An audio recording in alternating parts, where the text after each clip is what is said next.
할렐루야. 네, 우리 서로 인사하겠습니다. 사랑합니다. 축복합니다. 네, 감사합니다. 네, 우리 하나님 말씀 보겠습니다. 하나님 말씀은 요한계시록 3장 7절에서 13절까지의 말씀입니다. 요한계시록 3장 7절에서 13절까지의 말씀입니다. 네, 우리가 주님을 경외하는 마음으로 다 같이 일어서서 말씀을 함께 봉독하도록 하겠습니다. 같이 내용을 생각하면서 천천히 읽도록 하겠습니다. 빌라델비아 교회의 사자에게 편지하라. 거룩하고 진실하사 다윗의 열쇠를 가지신 이 곧 열면 닫을 사람이 없고 닫으면 열 사람이 없는 그가 이르시되 볼지어다 내가 내 앞에 열린 문을 두었으되 능히 닫을 사람이 없으리라. 내가 내 행위를 아노니 내가 작은 능력을 가지고서도 내 말을 지키며 내 이름을 배반하지 아니하였도다.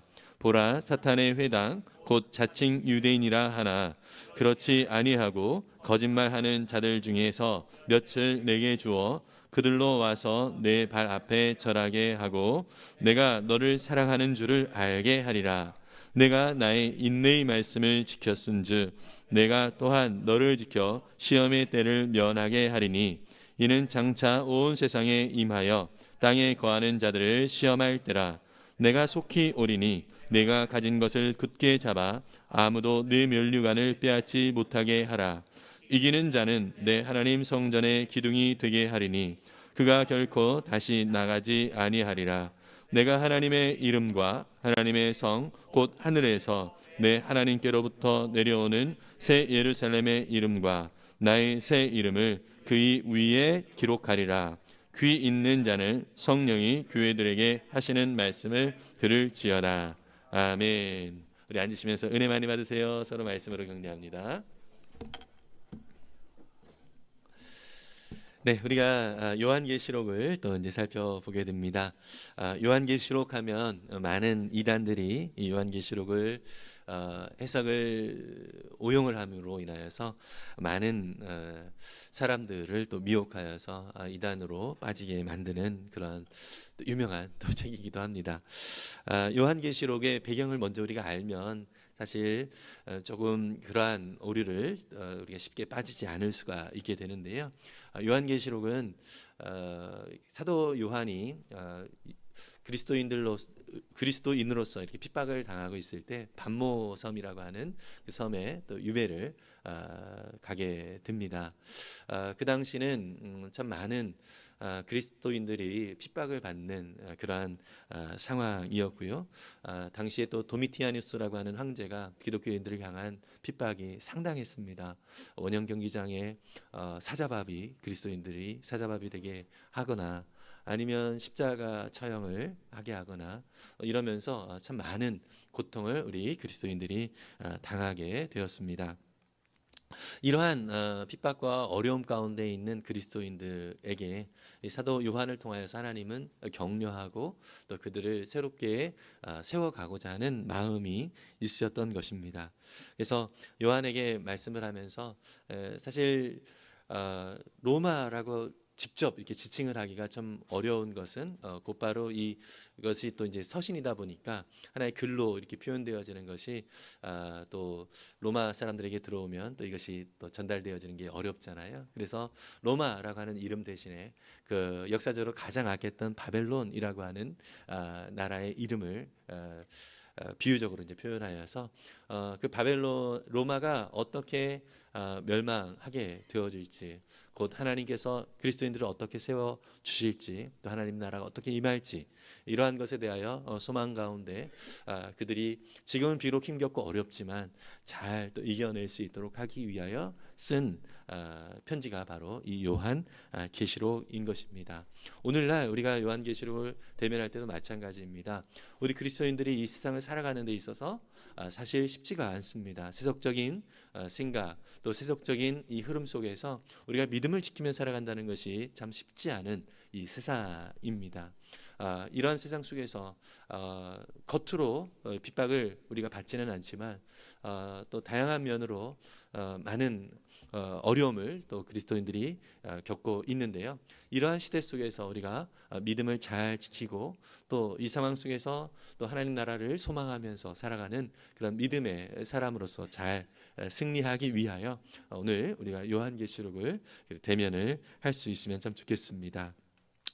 먼저 사도행 요한계시록 2장과 3장을 통해서 보면은요, 하나님께서 그 지금의 이제 튀르키예 지역인데요, 성경에서 소아시아 지역이라고 그렇게 표현을 하고 있는데, 이 튀르키예 지역의 7개의 교회들을 대상으로서 2장과 3장에 걸쳐서 이렇게 하나님의 말씀을 하고 있는 것을 볼 수 있습니다.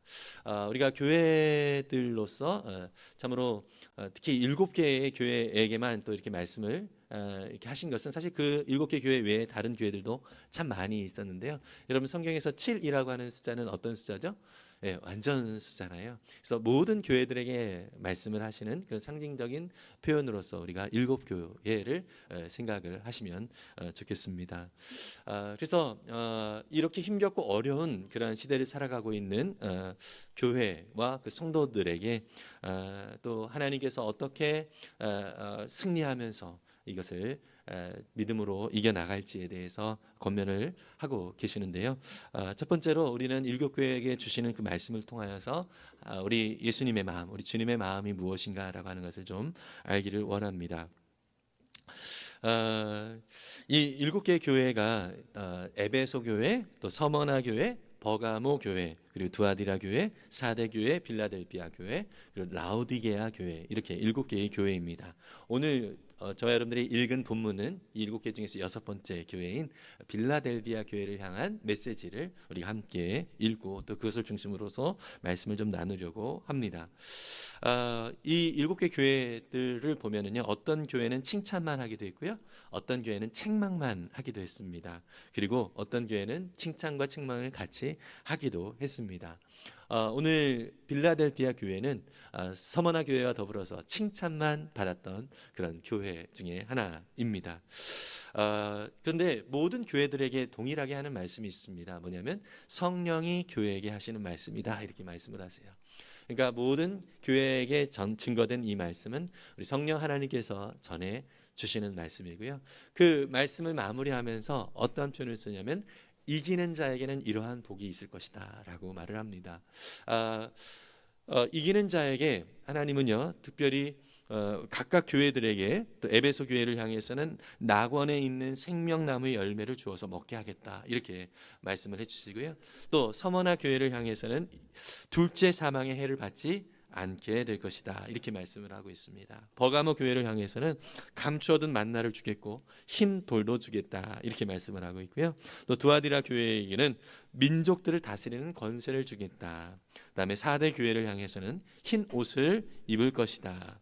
빌라델비아, 오늘 우리가 읽은 본문 속에 보면은요, 하나님의 성전의 기둥이 되게 하겠다, 이렇게 말씀을 하고 있습니다. 라오디게아 교회에게는 나와 함께 내 보좌에 앉게 하여 주겠다, 이렇게 이 믿음의 싸움을 잘 싸워가면서 결국 이기는 그러한 교회와 성도들에게 이러한 복을 주겠다라고 말씀을 해주고 있습니다.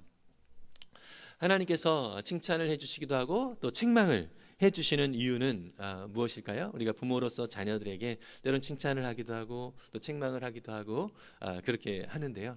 그 마음에는 어떤 마음이 있습니까? 자녀가 잘 되어지기를 원하는 마음, 또 자녀의 그 모습을 정말 칭찬을 하면서 더 격려해주고 싶은 마음, 그리고 책망을 하는 것은 그 잘못된 것에서 돌아서서 더 건강하고 또 훌륭한 사람으로 잘 자라기를 원하는 그런 마음에서 책망을 또 하기도 합니다. 마찬가지입니다. 오늘 7개 교회 속에서도 하나님이 칭찬을 하시기도 하고 책망을 하시기도 하시는데 그 마음의 중심에는 뭐가 있습니까? 그 교회들을 향한 하나님의 사랑의 마음이 담겨져 있는 것이 있지요. 교회는요, 하나님께서 이 세상에 하나님이 어떠한 분이신지를 보여주도록 만든 제도입니다. 예수 그리스도를 주로 고백한 사람들이 한 몸으로 부름을 받은 그러한 모임이 바로 교회인 것이죠. 그래서 이 세상 속에서 어둡고 또 아픔이 있는 이 세상 속에서 하나님이 어떠한 분이신가 라고 하는 것을 보여주는 모습으로서 교회가 존재하고 있다라고 하는 것이죠. 그런데 그 교회가 그 교회로서의 기능을 하지 못하고 있을 때 하나님은 책망을 하게 되고요. 그 성도들을 향하여서 하나님이 또 안타까운 마음으로 또 말씀을 하고 계시는 것입니다. 또 잘하고 있는 그 성도들과 교회들을 향해서는 또 하나님이 또 칭찬을 하고 계시기도 하죠. 그래서 하나님의 마음이 무엇이냐면 이 교회를 통하여서 하나님이 어떤 분이신가를 보여주고 싶으신데요. 이 보여주고 싶으신 그 이유는 또 무엇일까요? 이 땅 가운데서 많은 사람들이 모든 사람들이 주님 앞에 돌아오기를 원하는 그런 간절한 하나님 아버지의 마음이 있는 것이죠. 디모데전서 2장 4절은 이렇게 말씀하고 있습니다. 함께 읽어볼까요? 하나님께서는 모든 사람이 다 구원을 얻고 진리를 알게 되기를 원하십니다. 예, 정말 모든 사람, 모든 사람이 정말로 구원을 얻고 진리 가운데 살아가기를 원하는 것, 이것이 하나님 아버지의 마음임을 또 우리는 알 수 있습니다. 그래서 이 땅에 교회를 세워놓고 그 하나님 아버지의 그 사랑을 이 교회가 보여줌으로 인하여서 주님을 알지 못하는 사람들이 교회를 통하여 위로받고 힘을 얻고 이 땅에 삶의 이유를 발견하고 이 땅 가운데서 어떠한 삶을 살아야 될지 정말로 함께 하나님 나라를 이루어가면서 그 기쁨과 은혜를 누리도록 하기 위하여 하나님께서 교회를 세워주셨습니다. 우리 열린우리교회도 하나님이 그렇게 세우셨음을 믿습니다. 우리 교회가 정말로 하나님의 그 기뻐하시고 온전한 뜻을 잘 이루고 있는지 우리 스스로도 살피고요. 또 우리 교회가 또 이 땅 가운데 특히 이 지역에 이 교회가 이렇게 세워진 이유는 과연 무엇일까? 라고 하는 것을 좀 살펴보았으면 좋겠습니다.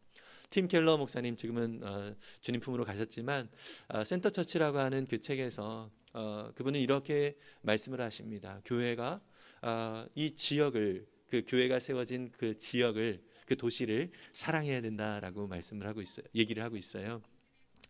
정말로 교회 가운데서 참 우리 가운데 많은 교회들이 또 사람들이 그리스도인들이 우리 지역은 뭐가 어쩌고 그러면서 불만과 불평을 하는 경우들이 있는데요. 그게 아니라 교회를 이 지역에 있게 한 이 도시를 사랑하고 또 그 사랑하는 마음으로 이 도시 가운데 있는 사람들을 주님께로 인도하기 위하여 애쓰고 노력하는 것.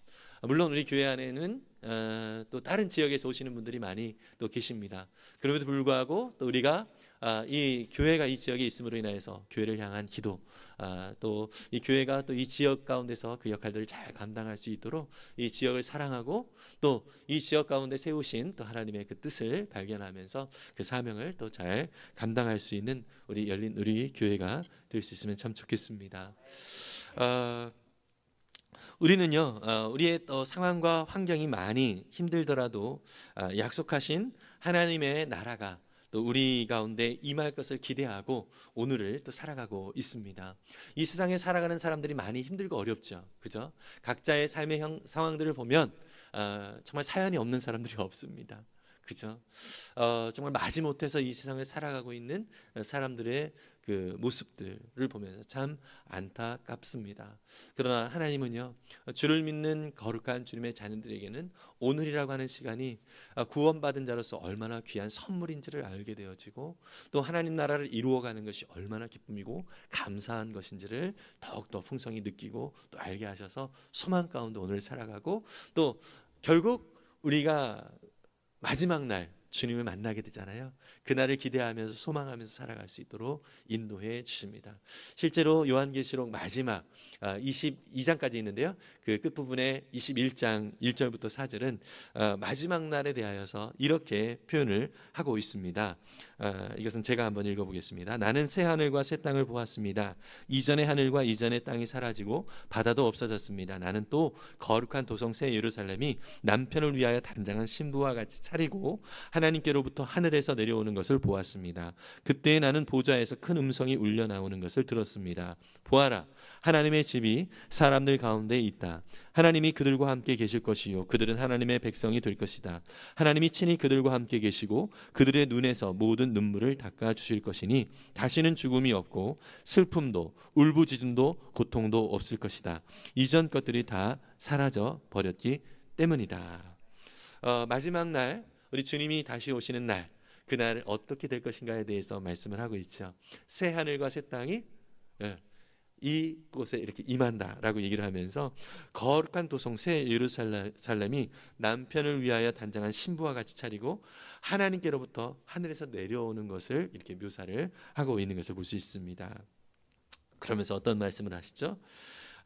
그들과 영원히 함께 하시고 또 그들의 모든 눈물을 닦아 주실 것이고 다시는 죽음이 없고 슬픔도 울부짖음도 고통이 없을 것이다.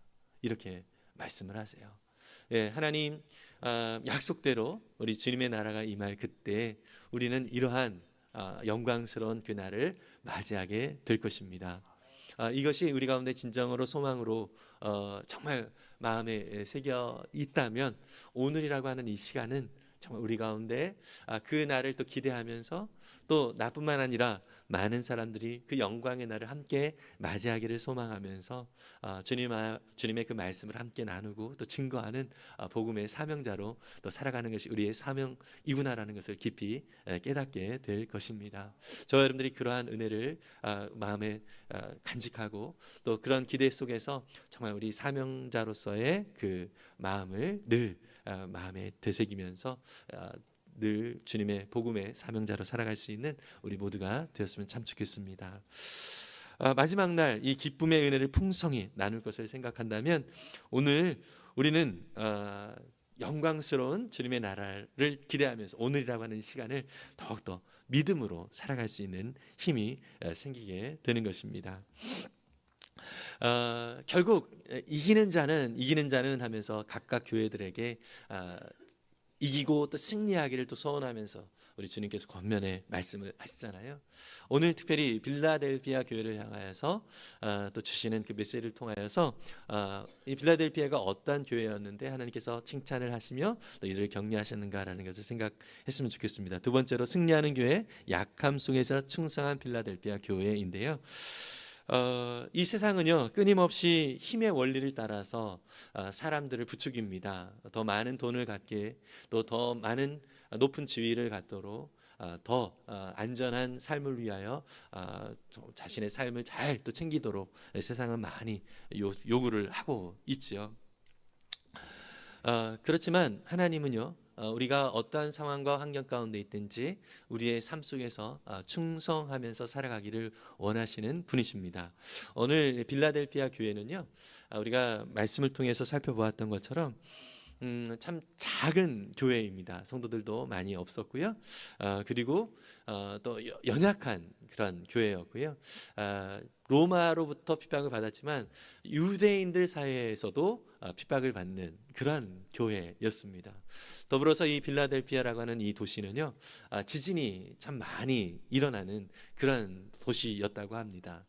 그러다 보니까 사실 이 그들의 주변에 예수를 믿는 사람들이 핍박을 받는 상황도 힘들지만 환경도 참 쉽지가 않은 그러한 환경입니다.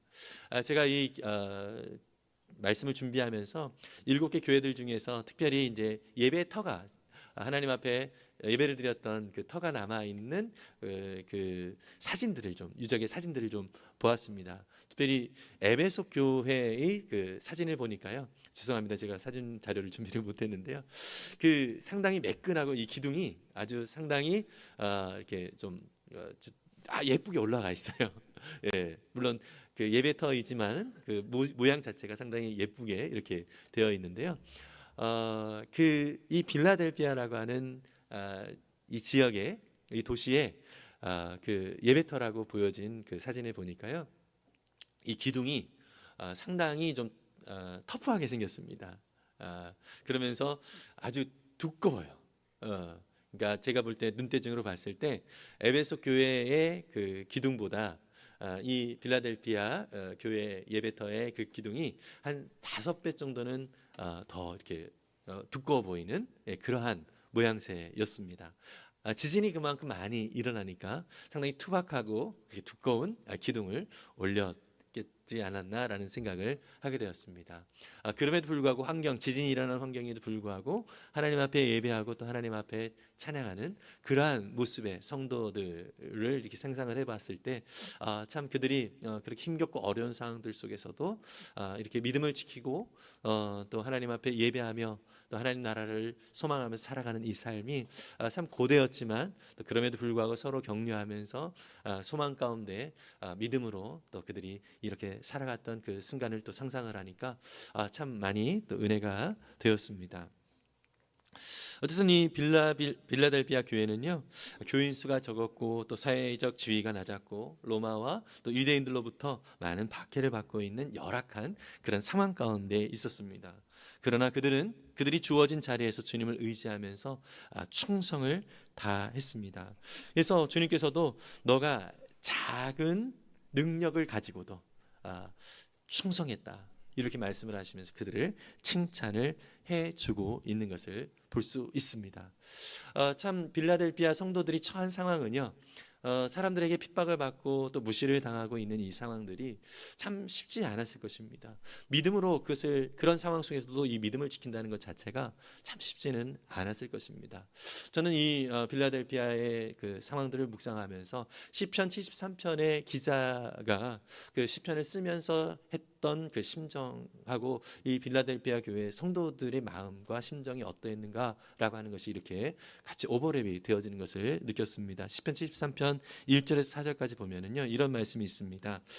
하나님은 마음이 정직한 사람과 마음이 정결한 사람에게 선을 베푸시는 분이건만 나는 그 확신을 잃고 넘어질 뻔했구나. 그 믿음을 버리고 미끄러질 뻔했구나. 그것은 내가 거만한 자를 시샘하고 악인들이 누리는 평안을 부러워했기 때문이다. 그들은 죽을 때도 고통이 없으며 몸은 멀쩡하고 윤기까지 흐른다. 시편 기자는 하나님을 향하여서 마음을 정결하게 하고 순결한 모습을 하나님을 늘 찾았던 사람이었던 것 같습니다. 그래서 하나님을 향하여서 마음을 두고 하나님 앞에 모든 것들을 내어드리면서 하나님을 의지했던 이 사람이지만 마음이 힘든 게 있었습니다.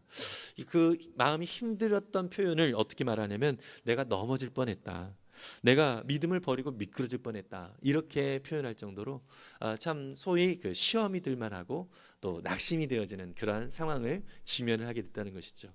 그 이유가 무엇인가? 바로 3절부터 얘기를 하고 있는데요. 내가 거만한 자를 시샘한다. 그리고 악인들이 누리는 평안을 부러워했다.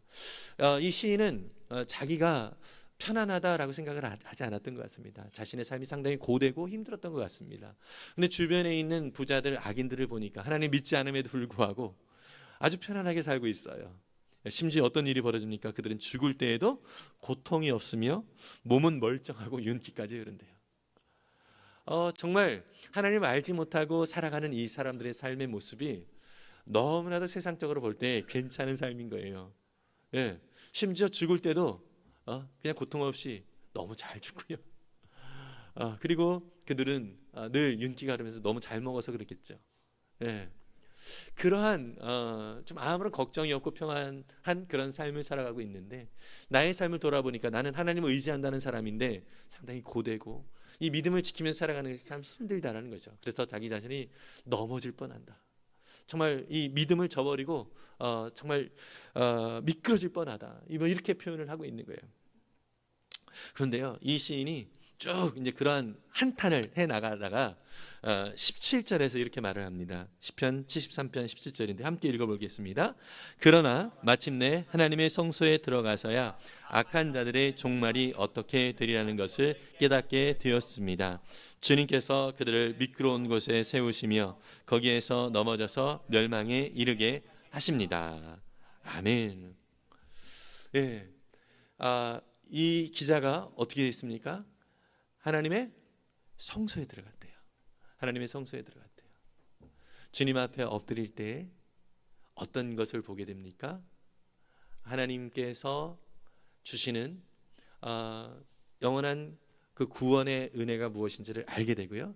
상대적으로 주님을 알지 못하고 자기의 안전을 추구하면서 살아가는 이 세상의 사람들, 주님과 상관없이 살아가는 사람들의 결국이 어떻다고요? 멸망의 길이다라고 하는 것을 발견을 하게 돼요.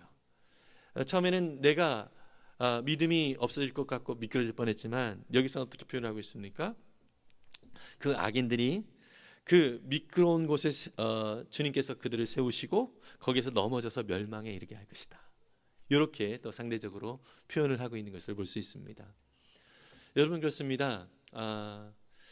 우리에게 정말로 영원한 삶은 오직 주님 안에서만 허락된 은혜임을 믿습니다. 예, 저와 여러분들에게 영원한 하나님 나라가 약속되어져 있음을 믿으십니까? 예. 영접하는 자 곧 그 이름을 믿는 자들에게 하나님의 자녀가 되는 권세를 주셨다라고 요한복음 1장 12절에서 말씀하고 있습니다. 정말 우리는 하나님의 거룩한 자녀가 되었습니다. 이 자녀의 권세가 얼마나 크고 놀라운지를 깊이 아는 방법은 무엇이냐? 오늘 시편의 기자가 주님의 성소에 들어갔을 때, 주님 앞에 예배하는 자리에 나갔을 때 자기의 시선을 세상이 아니라 세상에 잘 살고 안전하게 살아가는 그런 사람들에게 시선을 두는 것이 아니라 나를 이 세상에 있게 만들고 나를 오늘도 인도하시고 이끌어 가시는, 또 나에게 영원한 하늘나라의 소망을 허락하여 주신 그 주님께 우리의 시선을 고정을 할 때 주님께서는 우리의 삶을 이해하게 만들고요, 또 내가 부러워하는 그 사람들을 부러워하는 눈으로 바라보는 것이 아니라 그들을 향해서 오히려 긍휼히 여기는 마음을 갖게 하신다는 것입니다. 여러분, 그렇습니다. 하나님은요, 저와 여러분들과 늘 친밀하게 교제하기를 원하십니다. 그리고 우리가 주님과 친밀하게 교제할 때 주님께서는 우리에게 하나님 아버지의 마음이 무엇인지를 끊임없이 말씀을 해주시고, 또 그 말씀 속에서 또 우리가 위로받고 격려받고 새 힘을 얻기를 원하시는 것, 이것이 하나님께서 주시는 마음임을 믿습니다. 그래서 이 세상에서 주님과 상관없이 쌓여가는 모든 것들, 주님과 상관없이 행하는 모든 것들이 얼마나 부질없는 것을 우리로 알게 되어지고요, 비록 내 삶의 모습이 연약하고 또 부족하지만 그럼에도 불구하고 이 상황 속에서 우리 주님과 함께 있다는 사실이 얼마나 복된 것인지를 충만하게 경험하고 누릴 수 있는 자리로 하나님은 우리를 이끌어 가시는 분이십니다. 바울도 그랬잖아요. 그의 연약함 때문에 참 많이 고통을 당하고 있었습니다. 특별하게 하나님 앞에 기도하면서 간구했지만, 고쳐달라고 간구했지만 하나님의 약속에 정말 하나님의 그 대답이 무엇이었습니까? 내 은혜가 내게 족하다. 내가 그 약할 그때 곧 강함이다. 이렇게 말씀을 하고 계십니다. 정말 그것을 이 바울은 깊이 그 마음속에 새기는 것입니다. 그렇구나. 내가 무엇인가를 갖추었다라고 생각하면 내가 하나님을 의지하지 않는 존재구나. 내가 약하기 때문에 더욱더 하나님을 의지하게 되어지고, 내가 부족하기 때문에 더욱더 하나님 앞에 붙들게 되어지고, 하나님 붙들게 되어지고, 그러한 상황 속에서 결국 나를 통하여 하나님이 어떠한 분이신지를 나타내 주시는구나. 정말 그렇구나. 내 약함이 그래서 오히려 내게 감사거리구나 라는 것을 고백하는 것을 볼 수 있습니다. 하나님은요, 정말 우리에게도 동일하게 이렇게 일하십니다. 우리가 연약하고 부족하다고 느껴지는 부분들이 있습니까? 그것을 통하여 우리 하나님이 일하시는 분임을 믿습니다. 여러분, 오병이어 사건 아시잖아요. 오병이어 사건에서 물고기 2마리 그리고 보리떡 5개, 이것을 누가 내었습니까? 어린 아이가 내어줬잖아요. 그래서 이 오병이어로 장정만 5,000명이 되어지는 사람들을 먹인다라고 하는 것은 사실 너무나도 말도 안 되는 사건인 것이죠. 그래서 자유주의 신학자들은 이 사건을 가지고 뭐라고 얘기하죠? 어린아이가 그렇게 자기가 가진 것을 전부 이렇게 내놓으니까 같이 있었던 어른들이 너무 부끄러워가지고 자기가 꿈을 치고 있었던 걸 다 내놨다. 그래서 사람들이 먹고 남았다. 이렇게 얘기를 해요. 아니죠. 여러분, 정말 우리 주님의 능력으로 비록 작은 것이지만 5,000명이 넘는 사람들이 먹고 12광주리가 남았다는 사실을 믿습니다. 정말 주님의 능력입니다.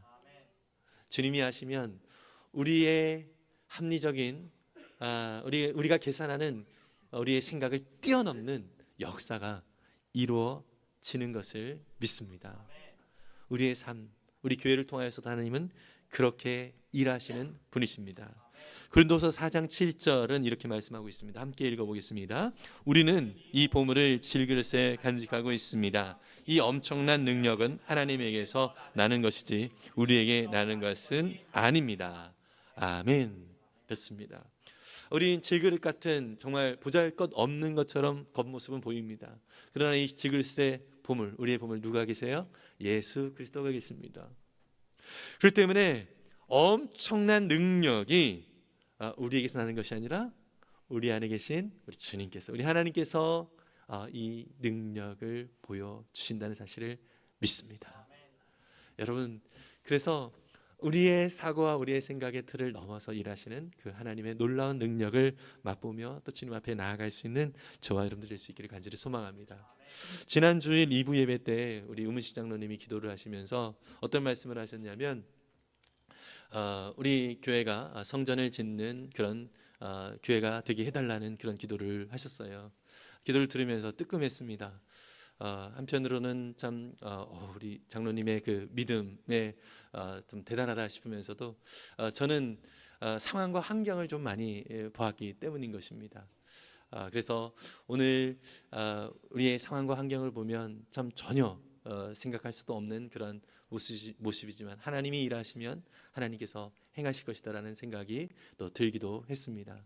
그래서 우리가 성전, 우리 예배당을 새롭게 짓는다 안 짓는다 이것을 떠나서 정말 하나님의 능력은 어떤 방식으로든 우리의 모든 삶을 통하여 일하여 주시는 분이시다라는 생각을 하게 되면서 더불어서 또 어떤 생각을 하게 됐냐면 성전을 건축한다라고 하는 이것이 또 한편으로는 성전의 회복이라고 하는 차원으로 또 마음에 깊이 또 새겨졌습니다. 신약 시대를 살아가고 있는 우리 성도들은 바로 우리 성도들 한 사람 한 사람이 성전이죠. 그렇죠? 우리 개인이 성전입니다. 그래서 우리가 주님을 믿고 살아가는 이 삶 속에서 우리 믿음의 사람들, 우리 연료교회에 속한 모든 믿음의 사람들이 정말로 무너졌던 이 성전이 완전히 회복되어지는 그 소망을 품고 주님 앞에 간절히 또 기도하기 시작했습니다. 여러분, 함께 기도하고 나아갈 때 정말 무너졌던 모든 성전된 우리 성도들이 다시금 회복하고 일어날 수 있으리라고 믿습니다.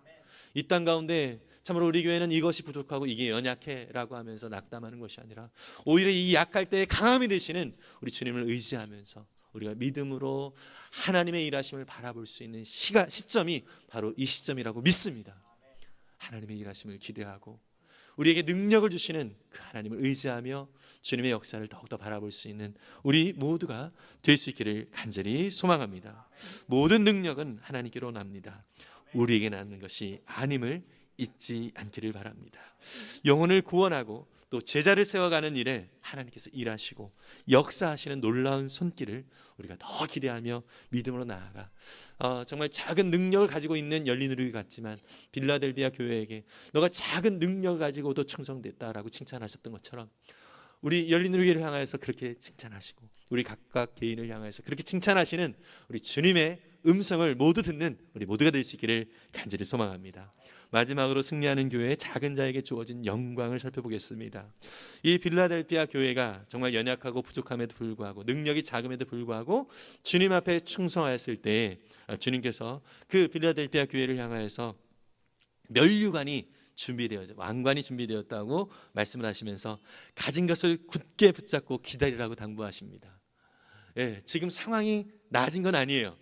그러나 너희들에게 약속된 것 이것을 굳게 붙잡고 기다리라, 인내하라 라고 말씀을 하고 있습니다. 여러분 그렇습니다. 우리가 우리의 현실과 우리의 상황을 바라보면 마음이 힘겹습니다. 그러나 우리 가운데 역사하신 진리의 하나님의 말씀을 우리가 붙들고 나아가면 그 약속의 말씀을 붙들고 나아가면 우리는 더욱더 굳건하게 믿음으로 인내하며 이 시간들을 보낼 수 있으라고 믿습니다. 그러한 주님의 은혜를 구하면서 오늘도 우리 가운데 약속하신 그 주님의 말씀을 더 우리 바라보면서 나아갈 수 있는 우리 모두가 될 수 있기를 바랍니다. 특별히 이기는 사람에게 특히 빌라델비아 교회에게 약속해 주셨던 그 약속이 있는데 어떤 복이 있습니까? 그는 성전의 기둥이 되고 그 기둥에는 하나님의 이름과 새 예루살렘의 이름, 그리고 주님의 새 이름을 기록할 것이다 라고 말씀을 하시는데요, 이 말씀을 요한계시록 3장 12절의 말씀인데요, 이것을 새 번역을 한 번 더 읽어보겠습니다. 같이 읽겠습니다. 이기는 사람은 내가 내 하나님의 성전의 기둥이 되게 하겠다. 그는 다시는 성전을 떠나지 않을 것이다.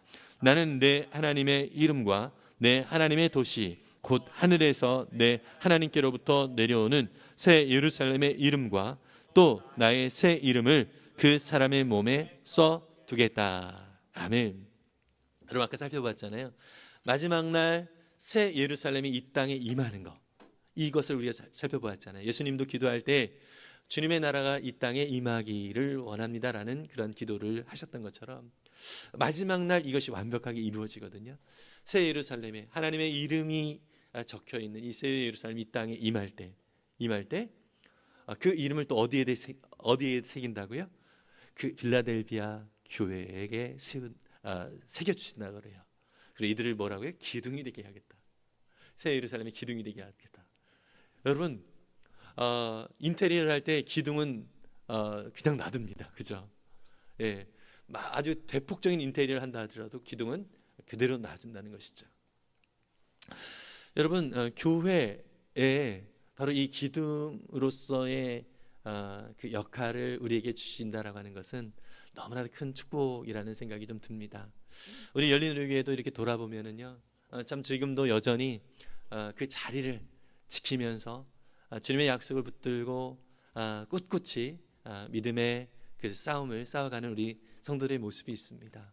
하나님께서 맡겨주신 그 자리에서 착하고 충성된 종으로서 그 사명을 감당하고 있는 그러한 믿음의 지체가 또 우리 직분자들이 또 계시는 것을 인하여 참 감사드립니다. 하나님께서 말씀하십니다.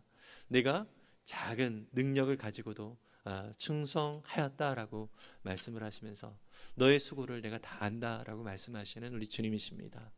그 주님의 그 음성에 저와 여러분들이 위로받고 또 힘을 얻고 다시금 또 주님께서 약속하신 그 약속의 말씀을 붙들고 믿음으로 또 한 걸음 한 걸음 내딛어 나아갈 수 있는 우리가 될 수 있기를 간절히 소망합니다.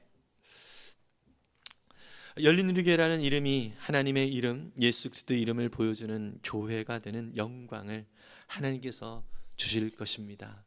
빌라델비아 교회를 통하여서 그 새 예루살렘에 하나님의 영광이 바로 빌라델비아 교회라고 하는 그 이름 속에서 나타나게 하실 거라고 하는 약속의 말씀처럼 정말 우리 열린우리교회를 통하여서 하나님은 바로 하나님의 나라의 영광이 이와 같다라고 보여질 줄 믿습니다. 우리 또 각 목장을 통하여서 하나님 나라가 바로 이런 곳이구나라고 하는 것을 소망 중에 많은 사람들이 경험할 수 있도록 그렇게 세워 주실 것이라고 믿습니다. 정말 우리에게 요구하시는 것이 무엇입니까? 작은 능력을 가졌다라고 낙심하지 않고 그 자리에서 주님을 바라보면서 충성하는 것입니다. 주님 안에서 말씀에 또 순종하며 그 자리를 지키며 살아내는 것입니다. 여러분, 저 여러분들에게 이러한 주님의 말씀을 기억하면서 주님이 주시는 그 메시지를 품고 나아갔으면 참 좋겠습니다. 특별히 주님께서는요, 주님을 믿는 믿음의 사람들에게 또 약속해 주시는 그 약속의 말씀이 있는데, 우리 시편 아까 시편 기자 73편의 그 기자가 하나님이 또 약속하신 앞으로 의인에게 주실 상급과 또 악인에게 결국 멸망의 길로 가게 하실 것을 또 보게 하시면서 또 하나님을 찬양하게 되는데요, 이 시편 기자가 그 뒤에 또 이렇게 그의 삶 속에서 주님 앞에 예배하며 또 주님을 바라보며 나아갈 때 주님께서 어떤 은혜를 주시는지 이렇게 고백을 하고 있습니다. 시편 73편 23절 24절인데요, 함께 읽어보겠습니다. 그러나 나는 늘 주님과 함께 있으므로 주님께서 내 오른손을 붙잡아 주십니다. 주님의 교훈으로 나를 인도해 주시고 마침내 나를 주님의 영광에 참여시켜 주실 줄 믿습니다. 아멘. 여러분, 주님 앞에 나아갔을 때, 주님 앞에 엎드렸을 때 상황과 환경이 바뀌어지진 않았지만 그의 마음이 바뀌어졌다는 것을 알 수 있습니다. 어떻게요? 주님이 나와 함께하고 계시고 나의 오른손을 붙들고 계신다는 것을 느끼고 있습니다. 그리고 항상 주님의 말씀이 나를 신실하게 인도해 주신다는 것을 그는 경험하고 있습니다. 그리고 마침내 영광의 자리에 나를 참여시켜 주실 그 하나님을 소망 중에 바라보게 됩니다. 여러분, 이런 은혜가 우리에게도 있기를 간절히 소망합니다. 우리 주님이 우리와 함께 하시는 믿으십니까? 그 함께 하시는 주님, 그냥 관념적으로 함께 하시는 것이 아니라 실제로 함께 하시는 주님이심을 기억하면서 모든 상황 속에서 그 주님을 바라볼 수 있는 우리가 될 수 있기를 바랍니다. 그래서 순간순간 하나님을 의지하며 또 하나님 바라보는 저와 여러분들을 통하여서 하나님이 어떻게 일하실지 약속하신 그 말씀을 기대하면서 더욱더 소망 중에 또 기쁨 중에 또 주님을 바라볼 수 있는 우리 모두가 될 수 있기를 간절히 소망합니다. 그래서 주님과 함께하는 것, 주님이 우리의 삶의 주인이 되어 주신다는 것은 정말 큰 복입니다. 그 시편 73편의 기자는 마지막에 이렇게 고백하면서 이 시를 마무리하고 있는데요. 시편 73편 28절입니다. 함께 읽겠습니다. 하나님께 가까이 있는 것이 나에게 복이니 내가 주 하나님을 나의 피난처로 삼고 주님께서 이루신 모든 일들을 전파하렵니다. 아멘. 이제는 좀 더 적극적이 되어져야 어떻게 해요? 정말로 하나님과 함께 동행하면서 하나님이 주신 은혜가 무엇인지를 자꾸 경험을 하게 되잖아요. 그러니까 와, 정말 하나님과 함께하는 것 이 자체가 나에게 엄청난 복이구나 라고 하는 것을 생각을 하게 되어지죠. 그러면서 여전히 지금 이 시인은 그 상황이 바뀌진 않은 것 같아요. 공격하는 그런 상황들, 자기를 무너뜨리게 하고 미끄러지게 만드는 그런 상황들은 여전히 있지만 그의 고백이 달라졌습니다. 어떻게 달라졌어요? 나의 유일한 피난처 대신 주님을 의지한다라고 고백을 해요. 주님께만 안전함이 있다라고 고백을 합니다. 여러분, 우리의 상황이 바뀌지 않다 할지라도 우리와 함께 하시는 하나님께서 우리 가운데 능력을 베푸셔서 우리로 하여금 주님께 피할 때 얼마나 안전하게 되어지는지, 얼마나 평안을 누리는지 알게 해주실 것입니다. 그 주님께 우리의 모든 것들을 내어드리고 어떠한 상황에서도 주님께로 우리의 모든 삶을 맡겨 드릴 수 있기를 바랍니다. 그리고요, 마지막으로 이 시편 기자는 더 나아가서 주님께서 이루신 모든 일들을 전파하렵니다. 이렇게 선언하고 있습니다. 빌라델피아 교회가 정말 작은 능력을 가지고도 정말 하나님께서 주신 그 작은 것이지만 그 자리에서 충성스럽게 그 사명을 감당해 나아갔을 때 결국 그 교회를 통해서 하나님 나라가 얼마나 풍성하고 영광스러운지를 열방에 보여주겠다라고 약속을 해주셨던 것처럼, 여러분, 그렇습니다. 우리가 주님과 함께 동행하고 주님이 나의 삶을 통해서 어떤 분인지를 경험하며 나아가면 우리의 모든 삶이 주님을 알지 못하는 사람들에게 정말 저도 주님 앞에 돌아오기를 원하는 그런 간절한 마음으로 복음을 증거하는 삶으로 바뀌게 되어지는 걸 믿습니다. 여러분, 우리에게 그런 사명이 있다는 사실을 믿으시기를 바랍니다. 그런데 이것은요, 그냥 우리가 전해야지가 아니라 이 시편의 기자처럼 늘 주님과 동행하는 거예요. 주님께 나아가는 거예요. 그래서 주님께서 내게 베푸신 은혜가 얼마나 큰지 날마다 새롭게 경험하고 그 은혜가 얼마나 귀한지를 알게 되어지면 이것이 진짜 나에게 복이구나. 이 놀라운 은혜와 복을 그냥 나만 간직하고 있는 것이 너무 아까워. 같이 나누고 싶어. 이런 것이 자연스럽게 되어지는 것이죠. 여러분, 바울은요, 주님 앞에서, 예수님 앞에서 예수님은 나의 주인이시고 나는 종입니다라는 고백을 많이 했어요. 사실 처음에 그 고백이 저는 되게 불편했습니다. 왜냐하면 내가 종이라면 내 삶은 뭐야? 이런 식의 생각이 좀 있었던 거예요. 내가 종이라면 나는 뭐야? 나는 없어지는 건데? 이런 생각이 있는 것이죠. 종은 어떤 특징이 있죠? 저의 삶은 없고 오직 주님의 뜻이 그 종의 삶을 통해 나타나는 거잖아요. 근데 바울은 나는 주님의 종이다 이렇게 얘기를 하고 있는데 어떻게 그렇게 살지? 이런 생각을 처음에 이제 신앙생활을 할 때 좀 했습니다. 그런데요, 뭐 업앤다운이 저도 이제 신앙생활 가운데 있었는데 제 생각과 제 뜻대로 주님과 상관없이 살았을 때의 삶의 모습을 보니까요, 평안하지가 않습니다. 걱정과 염려와 또 여전히 고통 속에 있는 그러한 삶이라는 것을 깨닫게 됩니다. 왜 그런가 했더니 나는 주님이 만드셨더라고요. 우리 하나님께서 나를 만드셨더라고요. 나를 만드신 하나님이 나를 가장 잘 아시는 거예요. 나보다 나를 더 잘 아시는 하나님이시라는 거죠. 그래서 내가 주님의 종이 되었다라고 하는 것은 아주 엄청난 비참한 어떤 상실이 아니라 오히려 나를 가장 나답게 만드는 최고의 복을 누리는 자리다라고 하는 사실을 깊이 깊이 깨닫게 됩니다. 여러분, 정말 그렇습니다. 우리가 주님의 뜻을 따라 살아가고 주님의 말씀이 나의 삶을 통해서 나타나기를 소원하면서 살아가는 이 삶은 정말 가장 나를 나답게 만들고 나를 통하여서 하나님의 영광이 얼마나 큰지 이 땅에 보여주면서 정말 우리의 삶 속에서 정말 주님께 가까이 하는 것이, 또 주님과 함께 동행하는 이 삶이 얼마나 큰 복인지 날마다 새롭게 경험하고 그 주님을 찬양하는 자로 만들어 낼 것입니다. 그러한 은혜의 자리에 초청받았다는 사실을 기억하면서 비록 내게 주어진 것이 작은 것이다라고 느껴진다 할지라도 하나님은 우리에게 모든 것을 주셨습니다. 그 모든 능력이 되어주신 그 주님을 의지하면서 승리하고 또 믿음으로 주님의 일하심을 우리의 삶 가운데서 더욱더 많이 경험하며 또 그것들을 누릴 수 있는 저와 여러분들이 될 수 있기를 간절히 소망합니다.